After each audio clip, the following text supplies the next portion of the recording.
আমাদের রাগ, অভিমান, চোখের জল, আমরণ ভালোবাসা কিন্তু সবার জন্য নয়। সবাই তার মূল্য দেবে তাও নয়।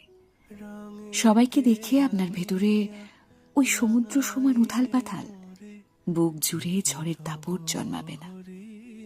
ঠিক যেভাবে রবীন্দ্রনাথ গানে লিখেছিলেন, গোপনে তোমার এই সখা কত ভালোবাসি, কিংবা কিংবা শক্তি চট্টোপাধ্যায় বলেছিলেন, প্রিয়কে পথ দিয়েও বুঝে দিলাম না, যাকে চেয়েছিলাম তারে পেলাম না।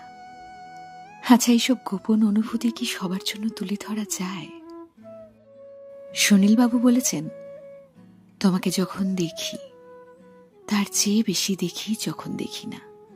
কিংবা সত্যজিৎ রায় সিনেমাতে অপর্ণা চিঠিতে অপুকে অভিমানে বলেছিল, আমার সেই পাশের বাড়ির মেয়েটির কথা ভেবে হিংসে হয়। সে যে তোমায় সকাল সন্ধে দেখে, আমি তো দেখি না। ঠিক যেভাবে জয় গোস্বামী লিখেছিলেন, ভিজে যাবে তুমি বলেছ, সরে এসো ছাতার তলায়, আমাদের একটাই ছাতা, তাতে দুজনে চলে যায়।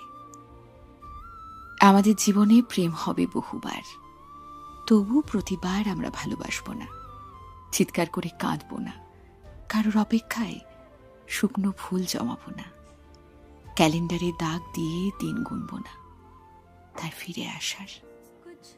আমাদের তিক্ততা আসবে, মোহভঙ্গ হবে, প্রেম হবে বহুবার, তবু প্রতিবার আমরা সেই একইভাবে কাউকে ভালোবাসব না। নয়তো রূপম ইসলাম লিখতেন না, সেই যে নীলের নেশা লাগিয়ে দিয়েছ মনে, আমার জীবনে আর সে নীলকে ভুলবার নয়।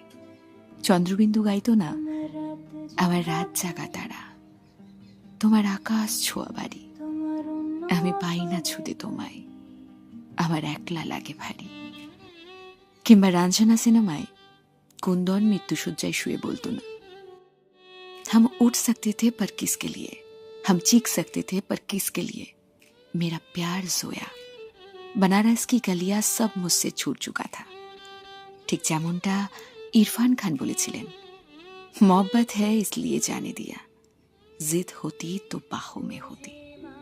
কিংবা কিংবা শরৎচন্দ্র লিখেছিলেন, যে গোপনে আসিয়াছিল তাহাকে গোপনেই যাইতে দিলাম, কিন্তু এই নির্জন নিশীথে সে যে তাহার কতখানি আমার কাছে ফেলিয়া রাখিয়া গেল, তাহা কিছুই সে জানিতে পারিল না। একটা গোটা প্রজন্ম শুধু পেতে শিখল, জোর করল, কারো সবটুকু শুষিয়ে নিয়ে বেঁচে থাকল। অথচ যারা বিন্দু মাত্র পেল না, যারা ত্যাগ করল, সমর্পণ শিখল, কারোর মুখ মনে পড়লে আড়ালেই চোখ মুছল, তাদের মতো করে বুকে জমিয়ে রাখতে পারল কজন?